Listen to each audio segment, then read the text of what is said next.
नमस्कार, आप देख रहे हैं कुंडेश्वर टाइम्स। पत्रकार विकास परिषद के संयोजन में प्रजापिता ब्रह्मा कुमारी ईश्वरी विश्वविद्यालय देवतालाब के आयोजकत्व में आज़ादी के 75 वर्ष एवं भारतीय मीडिया का योगदान विषय पर एक दिवसीय कार्यशाला का आयोजन किया गया। उक्त आयोजन में प्रजापिता ब्रह्मा कुमारी ईश्वरी विश्वविद्यालय उड़ीसा से ईस्टर्न जोन प्रभारी ब्रह्मा कुमार नथमल भाई साहब एवं रीवा के प्रकाश द्विवेदी व प्रजापिता ब्रह्मा कुमारी ईश्वरी विश्वविद्यालय रीवा की संचालिका ब्रह्मा कुमारी निर्मला बहन जी सहित पत्रकार विकास परिषद के सभी पदाधिकारियों ने भाग लिया। इस दौरान सभी पत्रकार साथियों का सम्मान भी पत्रकार विकास परिषद द्वारा किया गया। देखिए स्पेशल रिपोर्ट। ओम शांति। आज पत्रकार विकास परिषद के संयोजन में आजाद भारत में मीडिया की महत्वपूर्ण भूमिका पर परिचर्चा एवं गोष्ठी का कार्यशाला का जो आयोजन यहाँ पर किया गया है, यहाँ पर उपस्थित मैं तमाम पत्रकारिता क्षेत्र के वरद हस्ताक्षरों का स्वागत वंदन अभिनंदन करता हूँ। मैं मंच पर विराजमान उन तमाम शक्तियों का अभिनंदन करता हूँ जिन्होंने आज हम सबको यहाँ पर एकत्रित होने का अवसर सौभाग्य दिया है। मैं तो आज के भारत में पत्रकारिता का योगदान वास्तव में देखिए, पत्रकारिता हमेशा ही योगदान पूर्ण रही है, क्योंकि पत्रकारिता माना ही उसका योगदान अपूर्ण अर्थात पूर्ण योगदान उसका हमेशा रहा है। तो ये कोई बड़ी बात नहीं है, क्योंकि आजादी के पहले भी और आज भी दुनिया के कोई भी कार्यक्रम कहाँ भी करें, अगर उस कार्यक्रम को मीडिया कवर नहीं करती है तो कार्यक्रम वहां चार दीवारी में सीमित हो जाता है, पक्का। और दूसरा, मुझे ये भी ख्वाब है, ये भी एक आपके प्रति सहानुभूति कहें या ये कहें कि एक मन में बहुत ऊंच विचार आता है कि आप कितनी जोखिम लेकर के पत्रकारिता को निभाते हैं। भूख का त्याग, जहां पर मान लो कोई बहुत बड़ी घटना घट रही हो, आपने तुरंत अपना कैमरा उठाया और चल पड़े। कलम कैमरा दोनों के साथ आप चल पड़ते हैं। आपको कहाँ प्यास लगेगी, कहाँ भूख लगेगी, कोई फिक्र की बात नहीं। ऐसे ऐसे जगह पर भी जाना होता है जहाँ पर कि कोई व्यक्ति का चेहरा भी दिखाई नहीं देता हो, जंगल में भी जाना होता है, किसी ट्रेन का एक्सीडेंट हो गया वहां भी पहुंचना होता है। माने ऐसे ऐसे स्थानों पर जहाँ पर कि साधारण व्यक्ति जाने के लिए सोचता है। कश्मीर में ले लीजिए, जहाँ पर गोलियां चलती हैं, ठीक है ना। तो ये वास्तव में एक आर्मी का काम भी करता है, क्योंकि आर्मी तो केवल उनको टारगेट है दुश्मन का काम करो और उसको अपने ठिकाने में पहुंचा दो।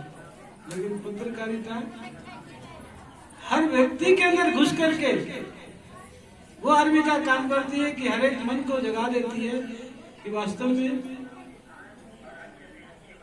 आज जागने का टाइम है। आजाद भारत के पहले भी जो हमारा देश गुलाम था, तो देश को आजादी कराने में, देश को आजाद कराने में मीडिया की बहुत बड़ी भूमिका रही है। हमारे देश में बहुत अच्छे पत्रकार हुए थे जिन्होंने अपनी लेखनी के द्वारा हमारे देश को आजाद कराने में महत्वपूर्ण भूमिका निभाई।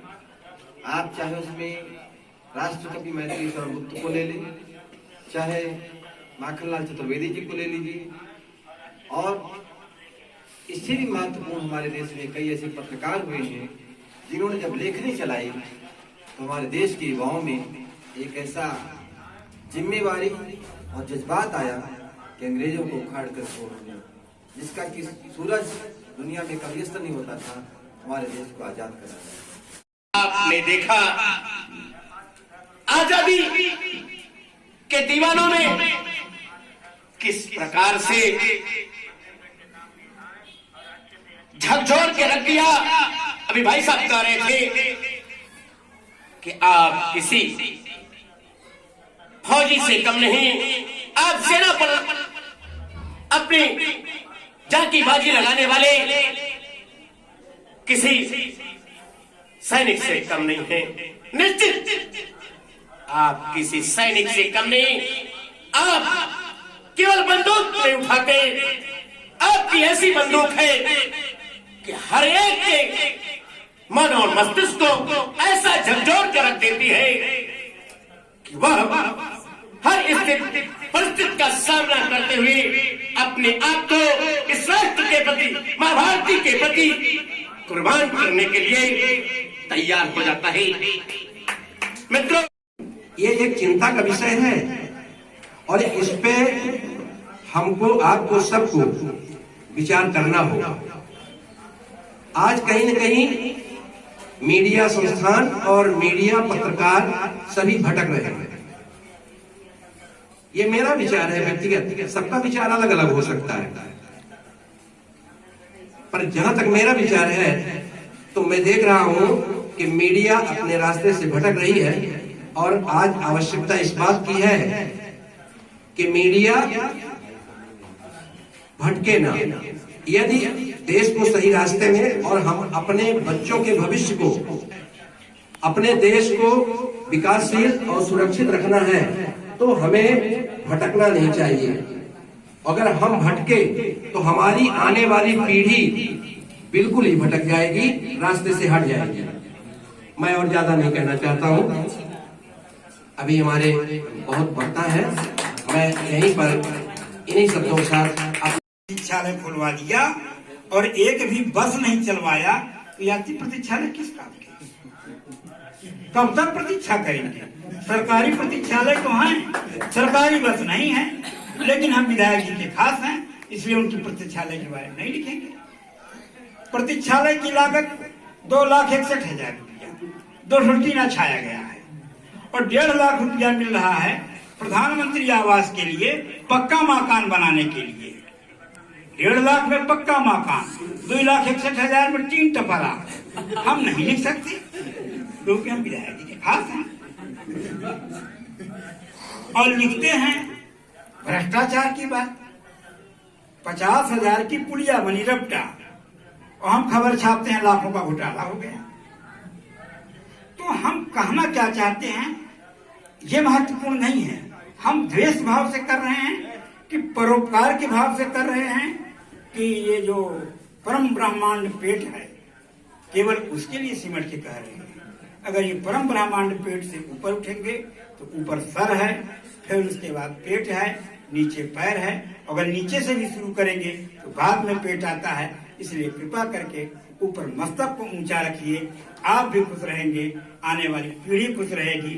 और स्वतंत्र भारत में जो पत्रकारिता के माध्यम से हम अलग जगाना चाहते थे वो हम नहीं जगा पाए। 70 साल बाद भी अगर अंगूठा लगाकर आदमी राशन ले रहा है तो उससे बड़ा दुखद पत्रकारिता जगत के लिए कुछ भी नहीं हो सकती। हमें पढ़ना शुरू करिए, पढ़ाना शुरू करिए, अपने घर परिवार में इकट्ठे रहिए, क्योंकि जन से बड़ा कोई भी संपत्ति नहीं होती। अगर आपका परिवार बिखर गया तो आप राष्ट्रवाद की बात करना बंद कर दीजिए। और परम पिता परमेश्वर की यह अनुपम कृपा है तो जिस आश्रम में हम बैठे हैं, इस आश्रम में मैं 1982 से जुड़ा और माउंट आबू गया। चाहे कर्जा लेके जाइए लेकिन एक बार माउंट आबू जरूर जाइए। और माउंट आबू में जब पत्रकारों का वहाँ इतनी अच्छी व्यवस्था है, मीडिया राम लखन जी ने सारी बात कर दी है। बल्ब फ्यूज था, उसका तार हिला डुला के जोड़ दिया है, जलने लगा है। अभी है कि सुरक्षा आपकी अपनी जिम्मेदारी है। यहाँ ब्रह्मा कुमारी आश्रम से हमारी बड़ी बहन जी, जिनके ममता की छांव में मैं भी लगभग 30 वर्षों से इस संस्थान से जुड़ा हुआ हूँ। आदरणीय नथवन भाई साहब, प्रकाश जी लता बहन जी और हमारे सभी पत्रकार विकास परिषद के पत्रकार साथी, निश्चित तौर पर विषय बहुत बड़ा है। आजाद भारत में मीडिया की महत्वपूर्ण भूमिका, देश को आजाद होने में कितना समय लगा और उस आजादी को पहचानने में हमें 75 वर्ष लग गए, तो इस विषय पर व्याख्या करने के लिए 2-4 घंटे का समय महत्वपूर्ण नहीं, इसके लिए वर्षों लगेंगे। और आज मैंने इस बात का निर्णय लिया है कि हमारा पत्रकार विकास परिषद संपूर्ण भारत में इस विषय को लेकर के 1 वर्षों तक 2022 में निरंतर इस कार्यक्रम का आयोजन पूरे देश में अपने संस्थान के माध्यम से करेंगे। और इस कार्य के लिए अभी हमारे राष्ट्रीय सचिव महोदय और प्रदेश अध्यक्ष जी सहित कुछ लोगों ने बैठ करके निर्णय लिया है कि हमारे संपत दास गुप्ता जी को राष्ट्रीय प्रवक्ता नियुक्त किया जा रहा है पत्रकार विकास परिषद। पत्रकारिता साथियों, जैसे कि मीडिया की बात आपने कही, बहुत सत्य बात है।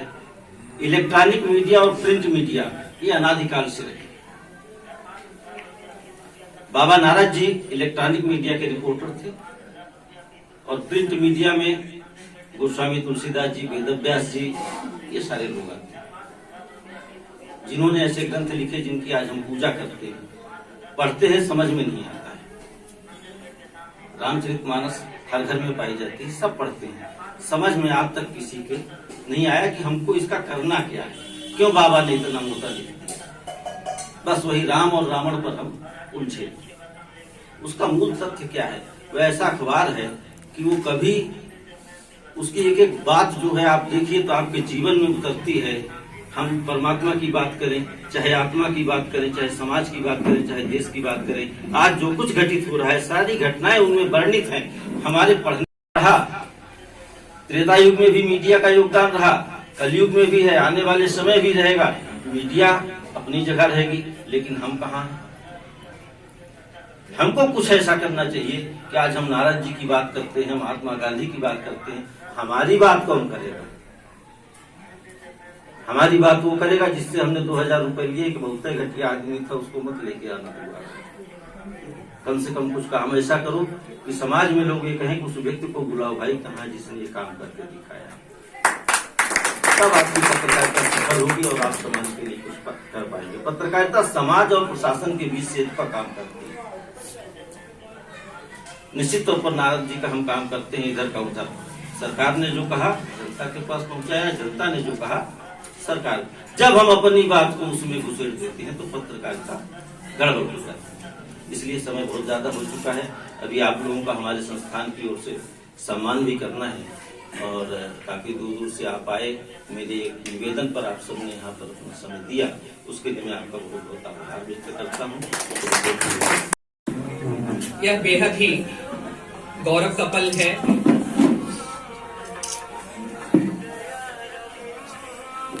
सम्मान की अगली कड़ी में उड़ीसा से चलकर हमारे बीच आए आदरणीय नटवल भाई साहब का सम्मान करेंगे। जोरदार तालियां। खंड अभी थोड़ा सा कम है, आप लोग तालियां बजा सकते हैं।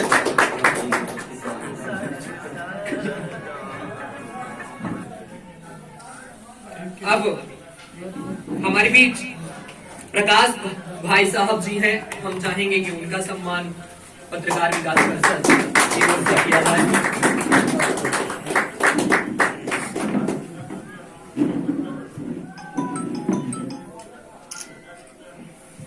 अरे दोनों आप भी लग जाइए।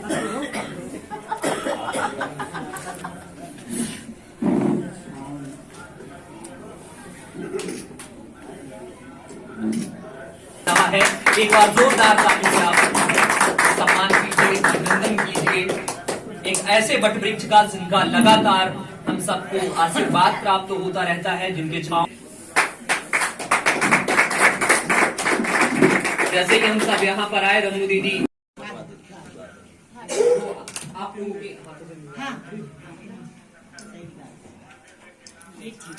शैलेंद्र जायसवाल जी,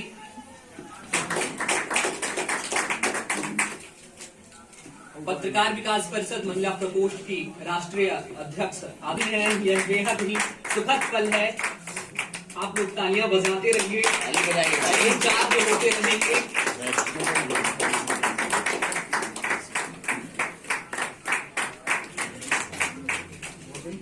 हो रहा है, आप जोरदार तालियों से राजा गौतम जी का सम्मान कीजिए।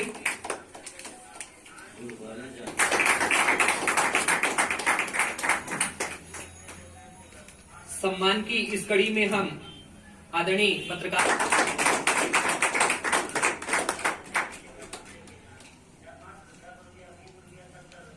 सम्मान के लिए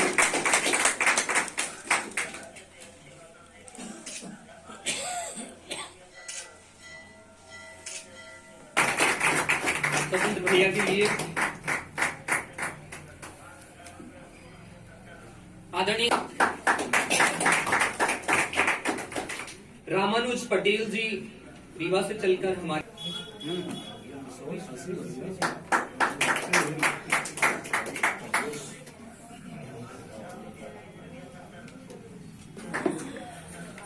आदरणीय कमलेश कुशवाहा जी पत्रकार विकास परिषद के राष्ट्रीय कार्यालय प्रभारी हमारे बीच मौजूद हैं। मैं अनिल जी हमारे बीच आदरणीय दिवाकर तिवारी जी मौजूद हैं। मैं चाहूंगा कि मंच पर लगातार देवतालाप से कपड़े लिख रहे हैं और एक नई चेतना जागृत करने का प्रयास कर रहे हैं।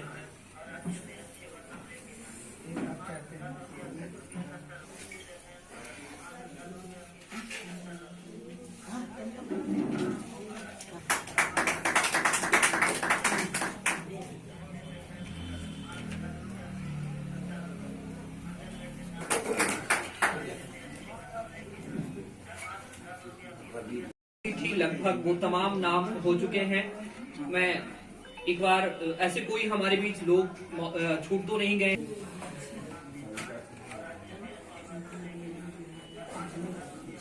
पाठक जी को आप लोग सब लोग मिलकर सम्मानित करिए। जोरदार तालियों से स्वागत किया जाए। हमारे बीच जिला कार्य समिति मुकेश कुमार सोधिया जी तैयार रहेंगे। आप तस्वीर हैं, आपकी तस्वीर इस बार कोई दूसरे व्यक्ति ले लीजिएगा, नहीं तो ये सारी तस्वीर डिलीट कर देंगे भी नहीं। मुकेश कुमार सोधिया जी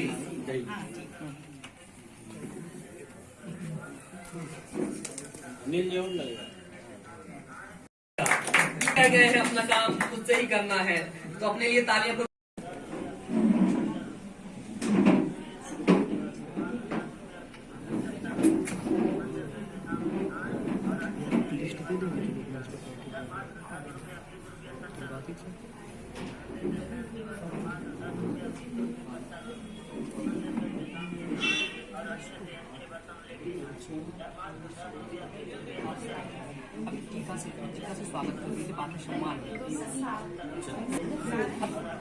तस्वीरें लेते रहिएगा आप लोग। जिसका जो काम है उसमें काम तो करते ही रहेंगे।